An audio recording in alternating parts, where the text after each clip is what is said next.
नमस्कार दोस्तों, आप सभी का स्वागत है हमारे YouTube channel BCS basic physics में। और आज की इस वीडियो में हम बात करेंगे प्रकाश का संसूचन। इसके साथ में आप देखेंगे मेलस का नियम।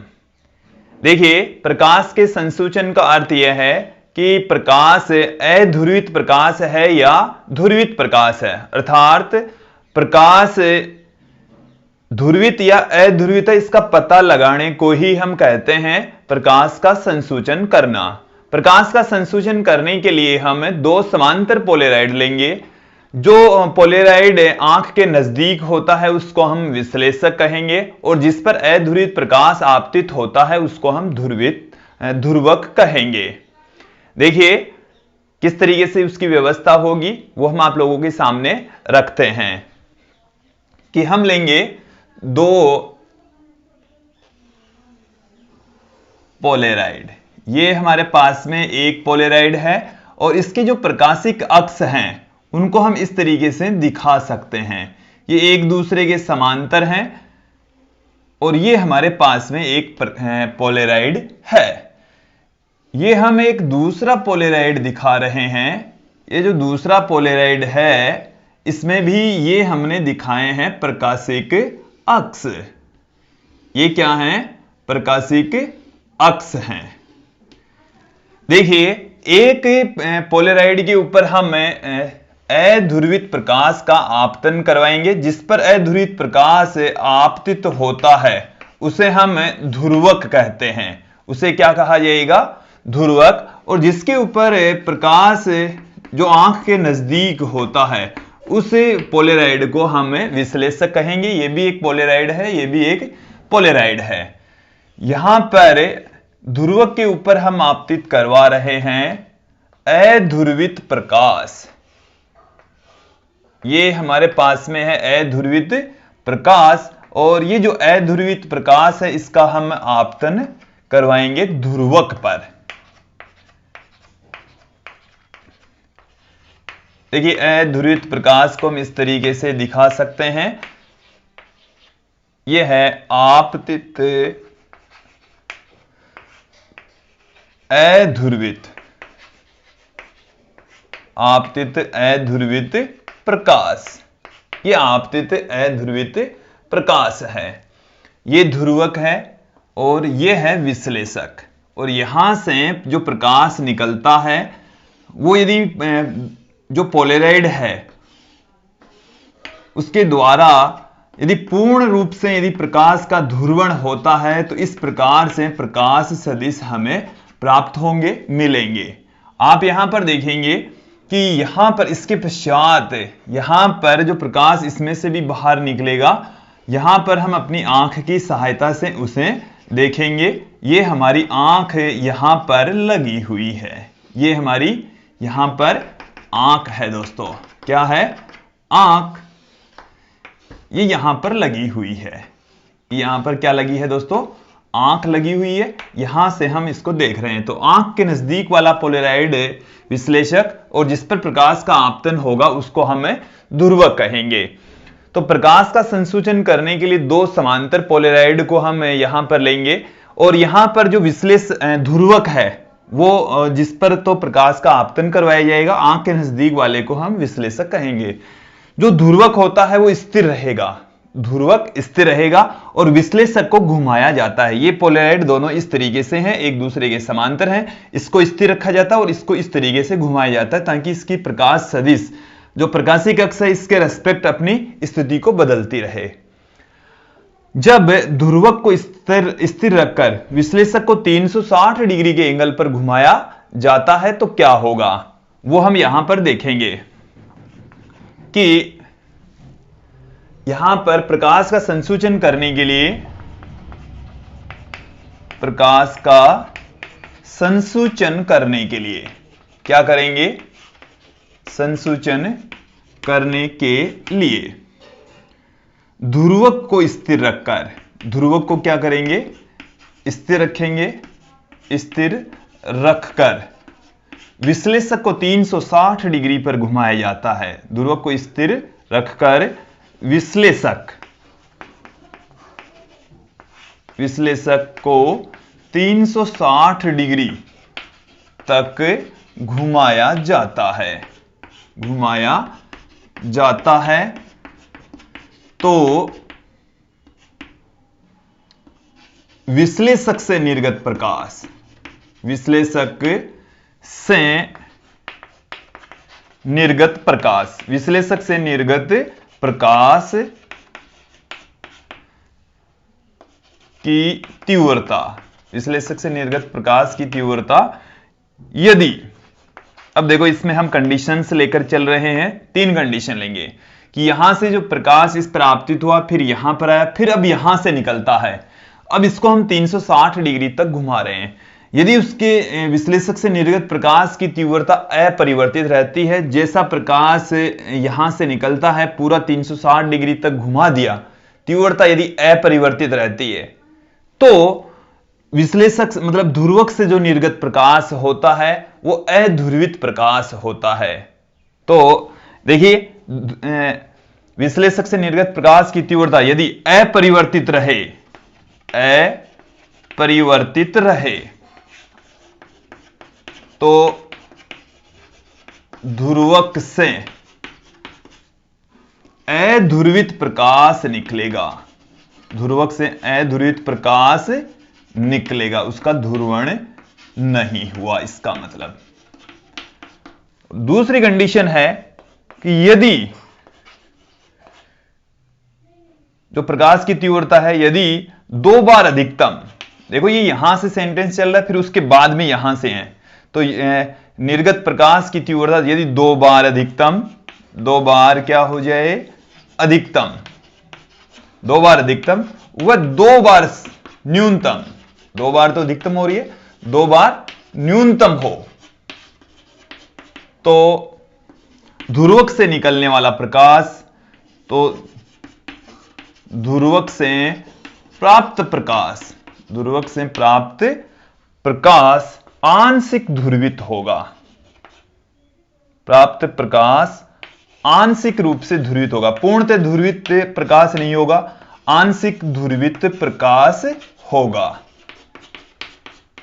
2 बार अधिकतम होता है, वो समांतर वाली व्यवस्था में 2 बार अधिकतम होगा, क्योंकि जैसे ये यहां पर है इस तरीके से समांतर है, इस तरीके से समांतर है, ऐसे समांतर है, तो एक तो जब इस पोजीशन में दोनों एक दूसरे के समांतर होते हैं तब अधिकतम हो गया, अधिकतम प्रकाश, जैसा प्रकाश निकला अधिकतम प्रकाश उसमें से प्रकाश सदिश इस तरीके से रहेंगे, पारगमित हो जाएंगे, तो इस तरीके से प्रकाश सदिश पारगमित हो जाएंगे। और यदि ये एक तो इस पोजीशन में एक इस पोजीशन में, वापस ये घूमकर एक तो इसी पोजीशन में और इस पोजीशन के अंदर वो क्या रहेगा, समांतर प्रकाश, जो प्रकाशिक सदिश हैं दोनों के समांतर होंगे, उस कंडीशन में तो अधिकतम तीव्रता मिलती है। न्यूनतम कब मिलेगी, जब इसके प्रकाशिक सदिश और इसके प्रकाशिक सदिश एक दूसरे के लंबवत होते हैं।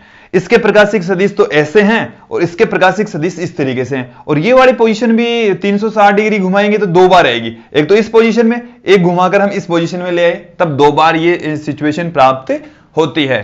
तो जब हम विश्लेषक को 360 डिग्री तक घुमाते हैं, निर्गत प्रकाश की तीव्रता 2 बार अधिकतम होती है, 2 बार न्यूनतम होती है, तो जो ध्रुवक से प्रकाश निकलता है वो आंशिक रूप से ध्रुवित प्रकाश होता है। तीसरी कंडीशन क्या है कि यदि तीव्रता 2 बार अधिकतम, यदि 2 बार अधिकतम, 2 बार कैसी हो अधिकतम, वह 2 बार न्यूनतम, वह 2 बार न्यूनतम हो, तो निर्गत प्रकाश ध्रुवित होगा, निर्गत प्रकाश ध्रुवित होगा, जो निर्गत प्रकाश है ध्रुवित प्रकाश होगा। कैसा प्रकाश होगा, ध्रुवित प्रकाश होगा। अब देखिए हम आप लोगों को समझा देते हैं कि जब ध्रुवक और विश्लेषक के प्रकाशिक अक्ष दोनों एक दूसरे के समांतर होते हैं, तब निर्गत प्रकाश की जो तीव्रता है, निर्गत वाला प्रकाश यहां पर है, इस प्रकाश को हम निर्गत प्रकाश कहेंगे, निर्गत प्रकाश। निर्गत प्रकाश का मतलब वो विश्लेषक से निकल रहा है। अब आप यहां पर देखेंगे जो यदि निर्गत प्रकाश की तीव्रता अधिकतम है, इसका मतलब ध्रुवक और विश्लेषक के जो प्रकाशिक अक्ष हैं वो एक दूसरे के समांतर होते हैं, और उस व्यवस्था को हम समांतर व्यवस्था कहते हैं। तो देखिए समांतर व्यवस्था का मतलब है कि ध्रुवक और विश्लेषक, ये ध्रुवक है और ये विश्लेषक है, इनके जो प्रकाशिक अक्ष होते हैं वो एक दूसरे के समांतर होंगे। यहां से प्रकाश आपतित होगा, ये अध्रुवित प्रकाश यहां पर आपतित करवा रहे हैं आप, और यहां पर आपको अधिकतम तीव्रता का प्रकाश मिलेगा। ये है ध्रुवक और ये है विश्लेषक, और प्रकाश की तीव्रता यहां पर होगी अधिकतम तीव्रता, अधिकतम तीव्रता। तो जब ये दोनों के प्रकाशिक अक्ष एक दूसरे के समांतर होते हैं तो अधिकतम तीव्रता का प्रकाश हमें प्राप्त होता है। दूसरी सिचुएशन इस तरीके से हो सकती है कि जब दोनों ही ध्रुव, एक तो ध्रुवक और दूसरा हम लेकर चल रहे हैं विश्लेषक, तो इनके यदि प्रकाशिक अक्ष एक दूसरे के लंबवत होते हैं तो यहां से जो प्रकाश आपतित हुआ उसका पूर्णतः एक तल में तो ये व्यवस्थित कर देगा, और दूसरा जो तल होता है वो इसके द्वारा अवशोषित हो जाता है। तो यहां से जो प्रकाश बाहर निकलेगा विश्लेषक से, उसकी तीव्रता शून्य होगी। इसका मतलब यहां से प्रकाश बाहर ही नहीं निकलता है, तीव्रता शून्य मिलेगी दोस्तों। तो इस व्यवस्था को हम कहते हैं क्रोशित व्यवस्था।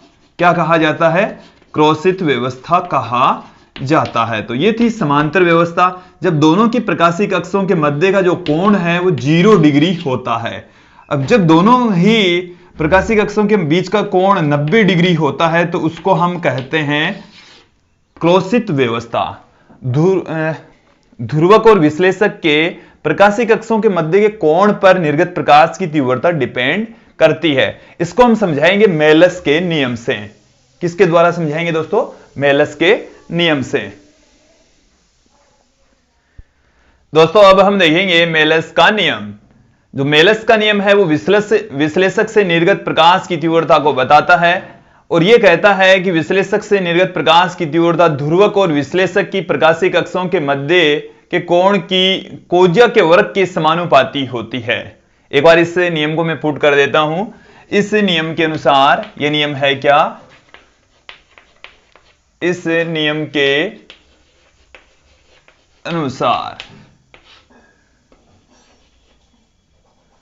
अनुसार विश्लेषक से निर्गत प्रकाश की तीव्रता, विश्लेषक से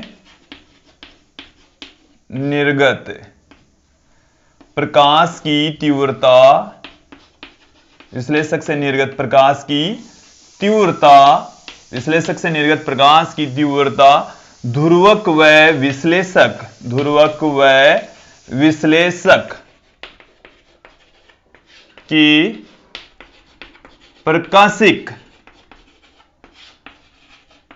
अक्षों के मध्य के कोण की कोज्या के वर्ग के समानुपाती होती है, वर्ग के समानुपाती होती है, वर्ग के समानुपाती होती है। आप यहां पर देखेंगे, माना ध्रुवक व विश्लेषक की प्रकाशिक अक्षों के मध्य का कोण, माना ध्रुवक व विश्लेषक की प्रकाशिक अक्षों के मध्य का कोण, अक्षों के मध्य का कोण थीटा है। मध्य का कोण कितना है? थीटा। तो मेलस के नियम से, मेलस के नियम से क्या आएगा? देखिए, जो प्रकाश की तीव्रता है वो समानुपाती होगी cos स्क्वायर थीटा के, और यहां से हम प्रोपोर्शनल का साइन हटा देंगे, एक कांस्टेंट पुट करेंगे I0, और इस I0 को हम कहते हैं प्रकाश की अधिकतम तीव्रता होती है। ये I0 है प्रकाश की अधिकतम तीव्रता, प्रकाश की अधिकतम तीव्रता होती है, प्रकाश की अधिकतम तीव्रता होती है। अब दोस्तों यहां पर हम कुछ कंडीशंस आप लोगों के सामने रखेंगे। देखिए पहली कंडीशन तो कौन सी है, स्थिति फर्स्ट। पहली स्थिति है जब थीटा बराबर 0 डिग्री, थीटा बराबर 0 डिग्री। जब थीटा बराबर 0 डिग्री होगा तो उसको हम कहेंगे समांतर व्यवस्था। समांतर व्यवस्था अभी हमने थोड़ी देर पहले आप लोगों को बताई, वही है समांतर व्यवस्था। तो जब आप थीटा बराबर 0 रखेंगे तो I बराबर I0 कोस स्क्वायर 0 डिग्री। कोस 0 की वैल्यू होती है 1, तो जो प्रकाश की तीव्रता है वो अधिकतम प्राप्त होती है, I का मान I0 के बराबर प्राप्त होता है जब आप समांतर व्यवस्था लेते हैं। दूसरी स्थिति है जब थीटा बराबर आप ले 90 डिग्री, इसको हम कहते हैं क्रोसित व्यवस्था। क्या कहा जाता है, क्रोसित व्यवस्था। और कोस 90 की वैल्यू होती है 0, तो निर्गत प्रकाश की तीव्रता 0 मिलेगी। देखिए यहां पर इस फॉर्मूले में मैं पुट कर रहा हूं, थीटा की वैल्यू जब आप 90 रखेंगे तो कोस 0 का मान हो जाएगा 0, I का मान आएगा 0। तो ये क्रोसित व्यवस्था है जिसमें निर्गत प्रकाश की जो तीव्रता है वो 0 प्राप्त होती है। तीसरी स्थिति आप लेना चाहें तो और ले सकते हैं, जब थीटा बराबर 45 डिग्री। थीटा बराबर जब 45 डिग्री होता है तो I बराबर आपके पास में क्या निकल कर आएगा, I0 कोस स्क्वायर 45 डिग्री। और कोस 45 की जो वैल्यू होती है वो होती है 1/√2। इसका स्क्वायर करेंगे तो √2 का स्क्वायर हो गया 2, तो हमारे पास में प्रकाश की तीव्रता अधिकतम तीव्रता की आधी प्राप्त होती है। तो दोस्तों ये था मेलस का नियम और उससे संबंधित कुछ कंडीशंस है। तो आपने इस वीडियो में देखा मेलस का नियम क्या होता है, साथ में देखा प्रकाश का संसूचन किस प्रकार से होता है। मुझे उम्मीद है आप लोगों को ये वीडियो अच्छे से समझ में आया होगा। आज के लिए इतना ही, धन्यवाद दोस्तों।